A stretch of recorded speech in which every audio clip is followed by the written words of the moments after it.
Hello बच्चों, कैसे हैं आप लोग। आज के लेक्चर में भी हम sum of zero and product of zero से रिलेटेड कुछ क्वेश्चंस सीबीएसई बोर्ड में पूछे जाते हैं। इस टाइप के भी क्वेश्चन प्रैक्टिस कर लेते हैं, ठीक है।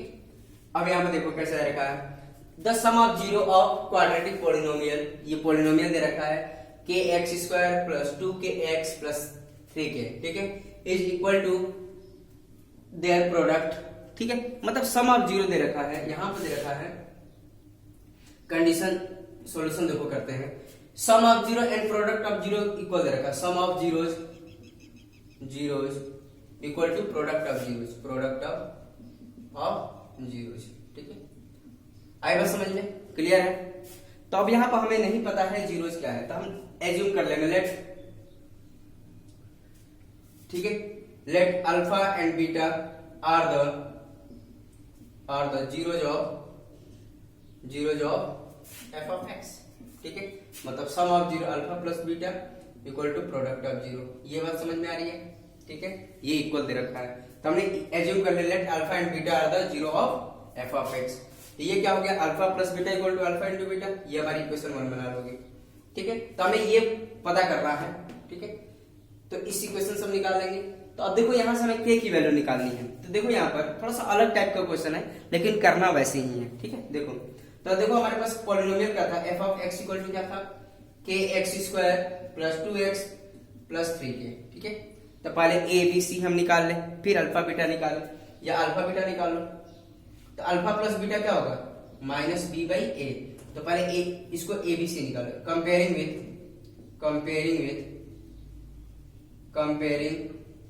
With A X square B X plus C. A की वैल्यू कितनी होगी, ए की वैल्यू k, b की वैल्यू कितनी होगी 2, c की वैल्यू कितनी होगी 3k, ठीक है। मतलब जिसके साथ x नहीं होगा, मतलब कोई भी वेरिएबल नहीं होगा, वो क्या काम करेगा, कांस्टेंट का काम करेगा, c का। और ये क्या है, x के साथ जो भी रहेगा वो b का काम करेगा, और x स्क्वायर के साथ जो भी रहेगा कांस्टेंट टर्म वो a का काम करेगा, ठीक है। अब देखो सम ऑफ जीरो निकाल लेते हैं।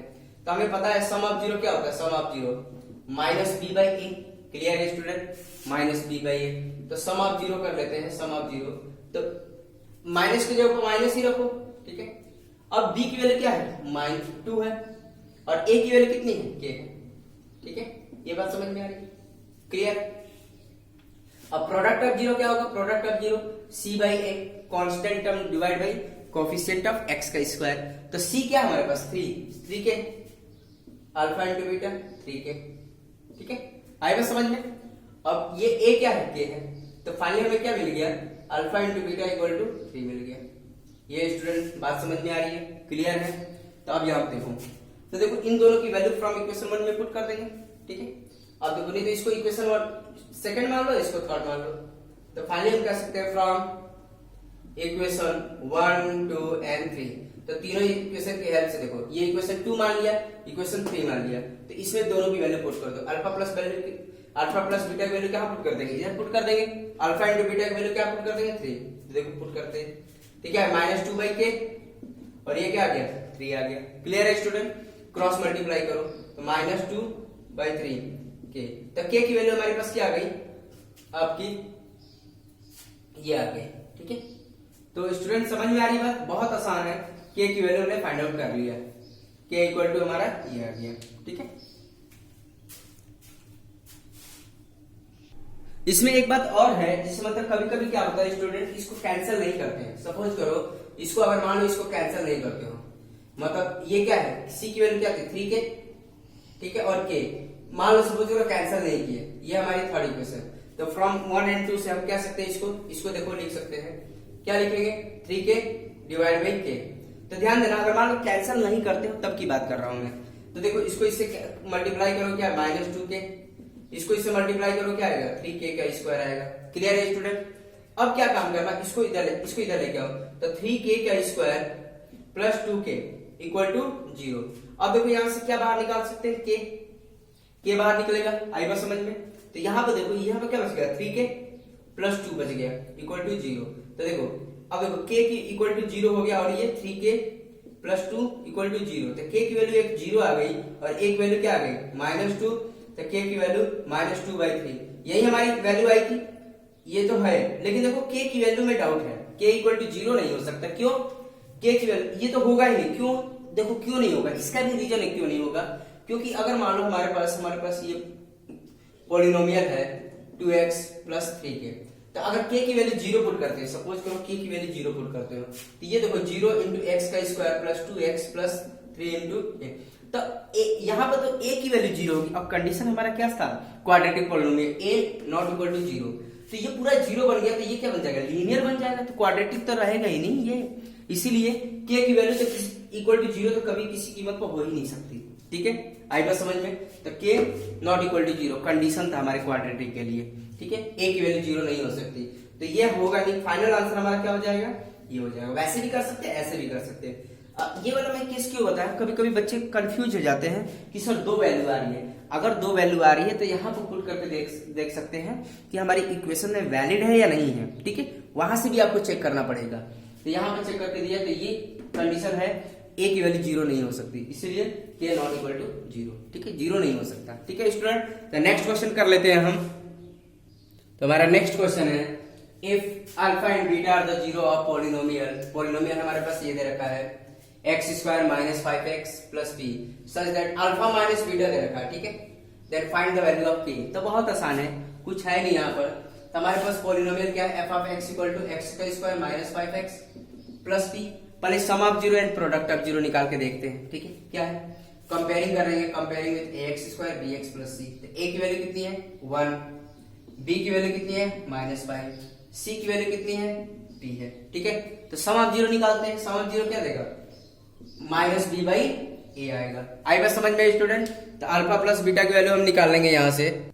तो b बाई ए जो हो जाएगा हमारा, देखो अल्फा प्लस बीटा यह आ जाएगा। b की वैल्यू कितनी है -5, तो माइनस की जगह पर माइनस ही रखो, b की जगह पर क्या रखोगे -5 1। तो अल्फा प्लस बीटा जो देगा वो क्या देगा 5 आ जाएगा। इतनी बात समझ में आ रही है।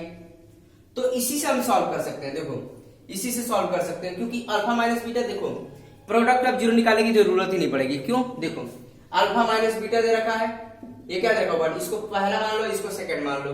तो देखो सॉल्व करेंगे दोनों, alpha plus beta equal to 5। अब देखो सॉल्व करके देखो। ठीक है, सॉल्व करके देखेंगे तो क्या आ जाएगा हमारा, देखो इसको सम करेंगे तो दोनों कैंसिल हो गया, तो 2 अल्फा इक्वल टू 6 आ जाएगा। अल्फा इक्वल टू कितना आ जाएगा, अल्फा इक्वल टू 6/2, तो अल्फा इक्वल टू हमारे पास क्या आ जाएगा 3 आ गया। ठीक है, आई बात समझ में, क्लियर है। अल्फा की वैल्यू 3 आ गई। अब इस अल्फा की वैल्यू इसमें रखो या इसमें रखो, बीटा आ जाएगा। ठीक है, बीटा आ जाएगा, देखो बीटा। तो देखो put alpha equal to 3 in equation first, second में पुट करो, ये सेकंड माने ना। ठीक है, तो अल्फा की जगह पर पुट करो, तो 3 प्लस बीटा 5, तो क्या आएगा बीटा 5 माइनस 3, तो we will get beta equal to 2।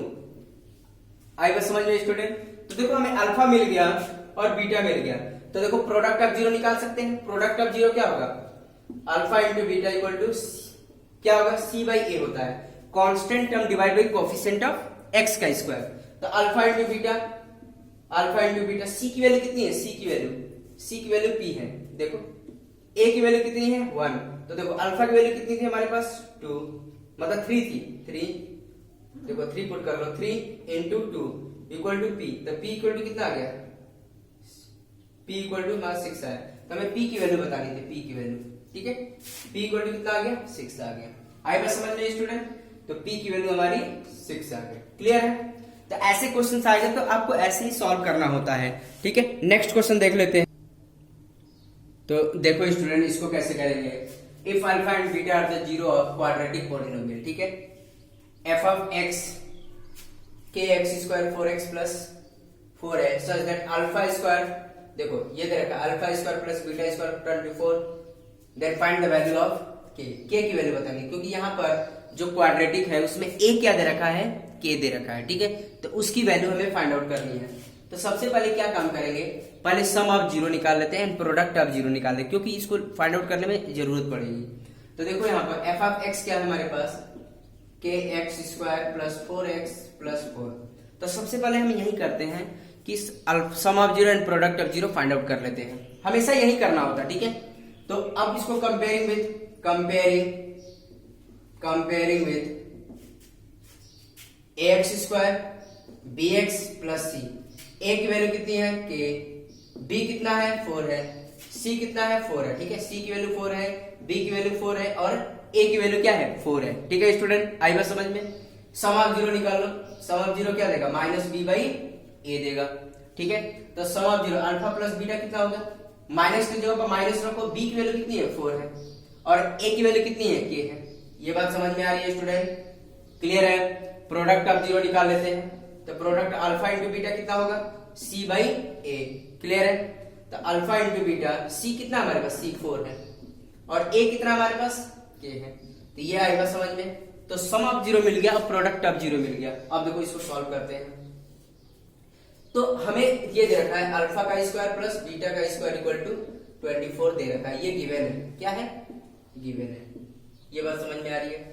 तो हमें क्या निकालना है, के की वैल्यू निकालनी। तो देखो यहाँ पर सोचना पड़ेगा आपको, देखो हमें क्या क्या यूज करना, देखो इसको सॉल्व करने के लिए हमें ये यूज करना पड़ेगा, तभी जाके हम के की वैल्यू निकाल पाएंगे, क्योंकि अल्फा स्क्वायर और बीटा स्क्वायर की वैल्यू हमें नहीं पता है। तो सबसे पहले हम क्या काम करेंगे, हमारी लाइन ऑफ थिंकिंग क्या होगी, alpha square plus beta square को हम इस फॉर्मेट में कन्वर्ट करना पड़ेगा, और हमने बहुत बार किया है।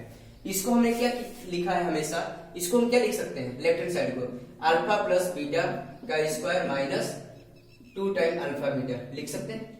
कैसे, अब देखो कैसे लिखा, देखो सम ऑफ जीरो का स्क्वायर क्या देगा, अल्फा का स्क्वायर प्लस बीटा का स्क्वायर प्लस 2 अल्फा बीटा, यही होगा 2 अल्फा बीटा। तो इसकी वैल्यू में निकालनी, इसकी वैल्यू तो क्या होगा, इसकी वैल्यू निकालने के लिए इसको इधर लेके आना पड़ेगा, अल्फा प्लस बीटा का स्क्वायर माइनस 2 अल्फा बीटा, ठीक है। तो ये हमारी alpha square plus beta square की वैल्यू आ जाएगी। तो आएगा समझ में। तो मैंने इसको क्या लिख लिया, ये लिख लिया, और कैसे लिखा मैंने ये बता दिया कैसे लिखा। अल्फा प्लस बीटा का होल स्क्वायर इक्वल टू क्या होगा, अल्फा का स्क्वायर प्लस बीटा का स्क्वायर 2 अल्फा बीटा। तो हमने इस वाले टर्म को इधर लेके आ गए, तो हमें इसकी वैल्यू पता चल गई, और यही था हमारा। इतनी बात समझ में आ रही है स्टूडेंट, तो बहुत आसान है, और ये सब चीजें आपको प्रैक्टिस से आएंगी, जितना प्रैक्टिस करेंगे उतना ही परफेक्ट होंगे, ठीक है। तो परेशान ना होइए, आप लोगों को भी समझ में आ जाएगा। देखो सम ऑफ जीरो क्या है माइनस 4 बाई के, ठीक है। अब इसकी वैल्यू तो थी हमारे पास माइनस 4 बाई के, पुट कर लिया, माइनस 2 अल्फा इंटू बीटा की वैल्यू भी थी हमारे पास, क्या था इसकी वैल्यू 4 बाई के था, 4 बाई के, और ये क्या दे रखा 24। आएगा समझ में स्टूडेंट, बहुत आसान है, कुछ है नहीं। अब इसको सिंप्लीफाई कर लो, तो देखो इसको मिटा देते हैं, इसकी जरूरत नहीं है, आई थिंक सब बच्चों को समझ में आ गया। अब यहाँ पे देखो सॉल्व करेंगे, इसका स्क्वायर करेंगे क्या आएगा 16 और बाई के का स्क्वायर, क्योंकि माइनस 4 का स्क्वायर करेंगे तो माइनस 4 इंटू माइनस 4 16 ही देगा, प्लस बन जाएगा, और ये 8 के इक्वल टू 24, ठीक है। अब एलसीएम ले लो, एलसीएम क्या देगा के का स्क्वायर, ये 16 देगा। अब ये देखो के, इसको डिवाइड करेंगे तो क्या बचेगा, के बचेगा, के इंटू 8 के इक्वल टू 24, ठीक है। क्रॉस मल्टीप्लाई करो तो 16 माइनस 8 के इक्वल टू 24 के का स्क्वायर। इतनी बात समझ में आ रही है। तो एक काम करो, सबको उधर लेके जाओ राइट हैंड साइड, तो 24 के का स्क्वायर प्लस 8 के माइनस 16 होगा, ठीक है। आई बात समझ में। अब ये देखो के क्या काम कर रहा है, एक्स का काम कर रहा है, एक्स स्क्वायर का काम कर रहा है, मतलब, और ये क्या है एक्स का काम कर रहा है, तो मतलब ये क्वाड्रेटिक बन रहा है, क्वाड्रेटिक बन रहा है, तो मिडिल टर्म स्प्लिट किया जा सकता है। उससे भी पहले हम क्या काम करेंगे, 8 बाहर निकाल सकते हैं, 8 बाहर निकाल सकते हैं, क्योंकि इसमें ये भी मल्टीपल ऑफ 8 है, ये भी मल्टीपल ऑफ 8 है, ये भी मल्टीपल ऑफ 8 है, तो 8 पहले बाहर निकालो, क्या बचेगा यहाँ पर 3 के स्क्वायर, यहाँ पे क्या बच गया प्लस के बचेगा, और यहाँ पे क्या बच गया माइनस 2 इक्वल टू 0, क्लियर है। अब यहाँ पे देखो 3 के का square plus k minus 2 equal to 0 divide by 8, 0 divide by something 0 देगा, तो क्या आएगा 3 के का square plus k minus 2 equal to 0। अब इसको मिडिल टर्म स्प्लिट कर लेते हैं, तो देखो 3 इंटू 2 हाँ आएगा 3 का स्क्वायर मतलब 3 के माइनस 2 के माइनस 2 इक्वल टू 0। अब इसको सिंप्लीफाई कर लेते हैं और के की वैल्यू फाइंड आउट कर लेते हैं हम। तो यहाँ से 3 कॉमन निकाल लेंगे, 3 और यहाँ से 2 बाहर निकालेंगे, यहाँ से क्या निकाला 3 के बाहर आएगा, क्या बच गया के प्लस 1 बचेगा, यहाँ से माइनस 2 बाहर निकालो के प्लस 1 बचेगा। इतनी बात समझ में, ये क्या हो गया के प्लस 1, ये भी के प्लस 1, तो के प्लस 1 और ये 3 के माइनस 2 इक्वल टू 0, तो के प्लस 1 इक्वल टू 0 एंड 3 के माइनस 2 इक्वल टू 0, क्या देगा के इक्वल टू माइनस 1 देगा एंड 3 के इक्वल टू 2, के इक्वल टू क्या होगा 2 बाई 3। आएगा समझ में। तो के की वैल्यू क्या हो सकती है, माइनस 1 भी हो सकती है और k की वैल्यू 2/3 भी हो सकती है, ठीक है, पुट करके देख सकते हैं, क्वाड्रेटिक बनेगा, क्वाड्रेटिक होल्ड होगा। अगर यहीं पर k की वैल्यू 0 अगर आती, सपोज 0 आती, तो k की वैल्यू कंसीडर नहीं करते, क्योंकि x स्क्वायर के साथ ही है, x स्क्वायर के साथ 0 नहीं हो सकता, अगर 0 होगा तो ये क्वाड्रेटिक बनेगा ही नहीं। तो यहाँ पर अगर k की वैल्यू 0 आई होती तो कंसीडर नहीं करते हम, ठीक है, आई बस समझ में। तो हमारी वैल्यू आने के बाद हमारी इक्वेशन में पुट करके चेक भी करना है कि वो मतलब बेसिकली जो हमारा क्वाड्रेटिक पॉलिनोमियल उसमें होल्ड भी हो रहा है कि नहीं, वो वाली वैल्यू होल्ड भी हो रही है नहीं, ऐसे में चेक करके देखना होता है, ठीक है, आएगा समझ में। तो ये सब चीजें पता होनी चाहिए आपको। तो ठीक है, नेक्स्ट क्वेश्चन देख लेते हैं हम। तो यहाँ पर भी if alpha and beta are the zero of polynomial दे रखा है, ये पॉलिनोमियल दे रखा है 2x square plus 5x plus k। यहाँ पर देखो सेटिस्फाई द रिलेशन, मतलब ये रिलेशन वेरीफाई करना, मतलब left hand side equal to right hand side है या नहीं है, ठीक है। If find the value of k for this possible, मतलब इसकी वैल्यू हमें फाइंड आउट करनी है, ठीक है। तो सबसे पहले क्या काम करना है, k की वैल्यू निकाल लेते हैं। k जब तक नहीं निकालेंगे तब तक कैसे रिलेशन वेरीफाई कर पाएंगे, नहीं कर पाएंगे। तो ये देखो f of x 2x square plus 5x plus k, तो ठीक है, अल्फा एंड बीटा 0 है, दिया रखा है, लिखा हुआ है, ठीक है। तो अब क्या करें, कंपेयरिंग कर ले, कंपेयरिंग विथ क्या करेंगे, ax square bx plus c। सबसे पहले हमें यही काम करना है, ठीक है। तो a की वैल्यू कितनी होगी 2, b की वैल्यू कितनी होगी 5, c की वैल्यू कितनी होगी k। आएगा समझ में स्टूडेंट, इतनी वैल्यू निकाल लेंगे। अब sum of zero product of zero निकाल लें, अल्फा प्लस बीटा क्या होगा माइनस b बाई a होगा, ठीक है। अल्फा इंटू बीटा कितना होगा c बाई a होगा। तो इसकी पहले वैल्यू फाइंड आउट कर लेते हैं। तो अल्फा प्लस बीटा क्या देगा, b की माइनस की जगह माइनस ही रखो, ठीक है, b की जगह पर क्या रखोगे 5, ठीक है, 5 रख लिया हमने। a की जगह पर क्या रखोगे 2, ठीक है, तो ये आ गया हमारे अल्फा इंटू बीटा। c की जगह पर क्या रखोगे k, a की जगह पर क्या रखोगे 2, तो ये हमारा अल्फा इंटू बीटा और अल्फा प्लस बीटा आ गया। यहाँ पर तो हमेशा ऐसे ही करना है आपको, यहाँ तक तो फाइंड आउट करना ही करना है। फिर देखना इसको क्या हमें पूछा है, क्या पूछा है इसने, अल्फा का स्क्वायर, देखो अल्फा का स्क्वायर प्लस बीटा का square plus alpha beta equal to 21/4 दे रखा है, ये गिवन है, ठीक है। तो अभी हमने देखा अल्फा स्क्वायर और बीटा स्क्वायर को हम इस फॉर्मेट में लिख सकते हैं, अभी तो हमने लिखा था प्रीवियस क्वेश्चन में। तो इसकी वैल्यू हम क्या लिख सकते हैं, अल्फा प्लस बीटा का स्क्वायर माइनस 2 अल्फा बीटा लिख सकते हैं इसकी वैल्यू, और ये क्या था अल्फा बीटा। ये बात समझ में आ रही है, क्यों हमने ऐसा किया, क्योंकि हमें सम ऑफ जीरो पता है, सम ऑफ जीरो मतलब माइनस अल्फा प्लस बीटा पता है, इसको हमने अल्फा प्लस बीटा की वैल्यू हम लिख सकते हैं, और अल्फा इंटू बीटा पता है, इसीलिए हम ऐसे कन्वर्ट करते हैं, क्योंकि हमें sum of zero and product of zero पता है, ठीक है। अब क्या लिखेंगे, देखो अब क्या हो जाएगा, अल्फा प्लस बीटा का स्क्वायर, अब ये देखो माइनस 2 टाइम अल्फा बीटा और ये अल्फा बीटा, तो क्या देगा माइनस अल्फा बीटा देगा 21/4, ठीक है, आएगा समझ में। अब देखो इसको सिंप्लीफाई करो, अल्फा प्लस बीटा की वैल्यू कितनी है माइनस 5/2 का स्क्वायर है, ठीक है। अल्फा इंटू बीटा कितना है k/2 है 21/4, ये बात समझ में आ रही है। ये कितना देगा 25/4 देगा माइनस k/2 और ये 21/4, क्लियर है स्टूडेंट। अब क्या काम करते हैं, इसको इधर लेके आओ, इसको उधर लेके जाओ, left hand right hand side. तो देखो क्योंकि माइनस है तो प्लस हो जाएगा और ये प्लस है तो माइनस हो जाएगा, तो 25/4 माइनस 21/4 ये क्या देगा k/2 देगा। एलसीएम क्या आ जाएगा इसका 4, और ये 25 माइनस 21/k ये k है k/2, तो फाइनली हमें क्या देगा, ये देखो 25 माइनस 21 क्या देगा 4/4 k/2, ये कितना होगा 1 हो जाएगा k/2, therefore k equal to कितना आ गया, क्रॉस मल्टीप्लाई करते हुए 2 आ जाएगा। तो हमारी k की वैल्यू कितनी आ रही है 2 आ रही है, ठीक है। अब k की वैल्यू 2 आ रही है तो यहाँ पर वेरीफाई करके देख सकते हो। तो अल्फा देखो अल्फा इंटू बीटा की वैल्यू कितनी आ जाएगी, अल्फा इंटू बीटा 2/2 मतलब 1 आ जाएगी, 2/2 मतलब अल्फा इंटू बीटा 1 आ जाएगी। अब क्या काम कर सकते हैं, यहाँ पर पुट करके सॉल्व कर सकते हैं, वहां पर देख सकते हैं left hand side equal to right hand side verify हो रहा है या नहीं हो रहा है, आएगा समझ में। तो ठीक है, तो मेनली हमें के ही फाइंड आउट करना था यहाँ पर, ठीक है स्टूडेंट, आई बस समझ में। तो ऐसे क्वेश्चनों को ऐसे अटेम्प्ट करना होता है, ठीक।